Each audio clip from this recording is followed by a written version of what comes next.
Hello दोस्तों, हमारे channel में आप सभी का हार्दिक हार्दिक स्वागत है। तो आज सभी सरकारी कर्मचारियों के लिए बहुत बड़ा बिग अपडेट है।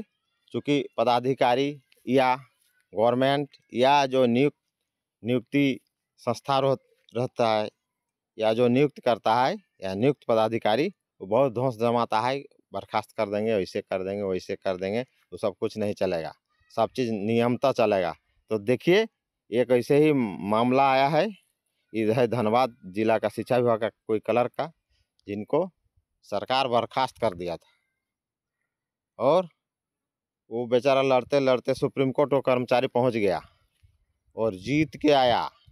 और बर्खास्तगी से जितना दिन वो बाहर रहा, जितना दिन काम नहीं किया, उसका पेमेंट भी उसको मिला और टोटल चीज़ मिला और फिर वो अपडेट हो गया।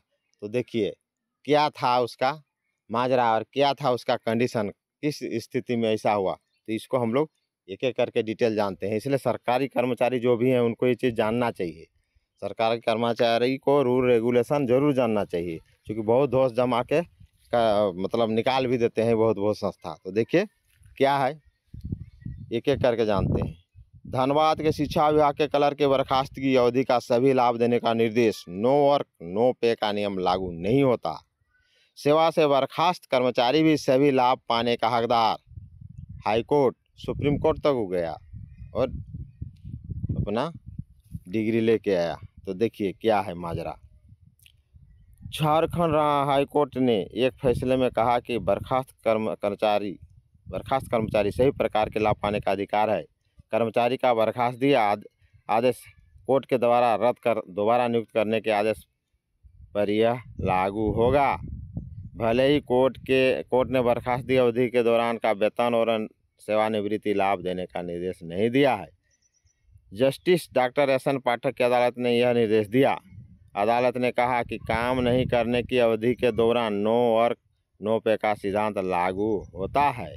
काम नहीं करने के अगर काम नहीं किया है तो नो वर्क नो पे लागू होता है। लेकिन यहाँ जो है, जब बर्खास्तगी को अवैध घोषित कर दिया गया है, मतलब कर्मचारी का बर्खास्तगी ही अवैध है, उसको काम करने ही नहीं दिया गया, उसको काम करने से मना कर दिया गया, आप काम नहीं करवाइए, तो कर्मचारी का दोष नहीं है, ये विभाग का दोष है, ये गवर्नमेंट का दोष है, या जो नियुक्त पदाधिकारी हैं उनका दोष है। क्योंकि वो अपने वो काम करने के लिए वो अपने भागा नहीं, उसको भगाया गया, उसको हटाया गया। ये था तर्क किसका, तो कोर्ट का। लेकिन जब बर्खास्तगी की अवधि घोषित कर दिया जाए, कर्मचारी की सेवा को निरंतर मारते हुए, देखिए अदालत ने कहा कि काम नहीं करने की अवधि के दौरान नो वर्क नो पे का सिद्धांत लागू होता है, सही बात है। लेकिन जब बर्खास्तगी को ही अवैध घोषित कर दिया जाए, इसका बर्खास्तगी अवैध हो गया था, तो फिर ये सिद्धांत कहाँ लागू होगा। आप काम करने नहीं दिए इसको। आगे, कर्मचारी की सेवा को निरंतर मानते हुए उस अवधि के वेतन और उसकी सेवानिवृत्ति लाभ में बर्खास्तगी अवधि के लाभ की कटौती नहीं की जा सकती है। कहने का मतलब उस अवधि में उसको जो सुविधा मिलना चाहिए, काम किया नहीं किया उसका कोई गलती नहीं। अब काम नहीं करने दीजिएगा तो क्या करेगा, तो उसका जो है लाभ कर्मचारी को मिलेगा। ये बहुत बड़ा बिग अपडेट है, सभी कर्मचारियों को ये जानना चाहिए जो सरकारी कर्मचारी हैं। इनके साथ ही अदालत ने सरकार को प्रार्थी की बर्खास्तगी अवधि, देखिए 23 जुलाई 92 से 30 नवंबर 2009 तक वो जो काम नहीं किया, मतलब बर्खास्तगी अवधि था, ये में सभी बकाया और सेवानिवृत्ति लाभ 6 सप्ताह में भुगतान करने का निर्देश देते हुए याचिका निष्पादित कर दी। ये है बहुत बड़ा बिग अपडेट। इसलिए धोसना नहीं है पदाधिकारी या गवर्नमेंट से, आप आराम से काम कीजिए, हाँ, लेकिन आप सही रहिए। इस संबंध में उमेश कुमार सिंह ने याचिका दायर की थी, जो क्लर्क का नाम था उमेश कुमार सिंह। याचिका में कहा गया था कि प्रार्थी की नियुक्ति शिक्षा विभाग में लिपिक के पद पर धनबाद में वर्ष 1989 में हुई थी। अचानक 23/7/92 को उनकी सेवा यह कहते हुए बर्खास्त कर दी गई कि प्रार्थी की नियुक्ति जिला शिक्षा अधिकारी से अनुमोदित नहीं है। ऐसा थोड़े होता है, अनुमोदित नहीं तो अनुमोदन कौन करेगा, जिला शिक्षा अधिकारी न करेगा कि स्वयं कर्मचारी करेगा।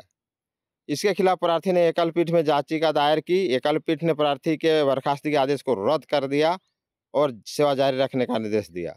यानी इसको जो बर्खास्त किया गया था उसको निरस्त कर दिया गया और बोला गया सरकार से कि इसको रखो, ये नियम तो सही है। इसके खिलाफ सरकार ने फिर देखिए सरकार हाईकोर्ट चला गया, खंडपीठ ने अपील की, खंडपीठ ने भी एकल पीठ के आदेश को सही बताया, उसका जो एकल पीठ का आदेश था फिर खंडपीठ ने सही बताया और बर्खास्तगी फिर अवैध घोषित कर दिया। इसके बाद सुप्रीम कोर्ट गई, कौन? सरकार। सुप्रीम कोर्ट भी खंडपीठ के आदेश को बरकरार रखा। सुप्रीम कोर्ट बोला नहीं सही है, निचली अदालत का फैसला सही है, इनको सेवा बर्खास्त नहीं करना है, इसको सेवा में रहने दिया जाए। सुप्रीम कोर्ट के निर्देश के बाद प्रार्थी की सेवा स्वीकृत पद पर बहाल की गई। अब सुप्रीम कोर्ट जब निर्देश दिया तब बहाल की गई, देखिए। उसके बाद लेकिन बर्खास्तगी अवधि का वेतन नहीं दिया गया। बहाल तो किया गया लेकिन जो बर्खास्त हुआ था उस समय का उसका वेतन नहीं दिया गया। जब नहीं दिया गया तो देखिए आगे क्या हुआ। बकाया वेतन के लिए प्रार्थी ने विभाग के पास आवेदन दिया। देखा विभाग के पास वो आवेदन दिया, कौन? वही तो उमेश कुमार सिंह ने। लेकिन विभाग ने कहा कि इस अवधि में उन्होंने कोई काम ही नहीं किया है, तो नो वर्क नो पे, काम नहीं तो आपको वेतन कौन चीज़ का, कोई सुविधा नहीं मिलेगा उस अवधि का। इस कारण वेतन और अन्य सुविधाएं नहीं मिल सकती। इसके खिलाफ प्रार्थी ने फिर हाईकोर्ट में दायर किया। देखिए एक बार तो लड़के आया, फिर दोबारा हाईकोर्ट चला गया। अब देखिए बकाया भुगतान 6 सप्ताह में करे सरकार। इस याचिका पर सुनवाई के दौरान सरकार की ओर से कहा गया कि प्रार्थी की नियुक्ति दूसरे स्वीकृत पद पर हुई, इस कारण वह अपनी सेवा नियमित रहने का दावा नहीं कर सकता। प्रार्थी ने 23/7/92 से 30/11/2009 तक काम नहीं किया, इसलिए उन्हें कोई मौद्रिक लाभ नहीं मिल सकता। हाईकोर्ट और सुप्रीम कोर्ट ने भी अपना आदेश में इस अवधि का वेतन भुगतान करने का निर्देश नहीं दिया है, ये कहकर नहीं दे रहा था। सुनवाई के बाद अदालत ने कहा कि प्रार्थी का बर्खास्तगी आदेश अवैध घोषित कर दिया गया है, इस कारण उसकी नियुक्ति बरकरार रही है। इस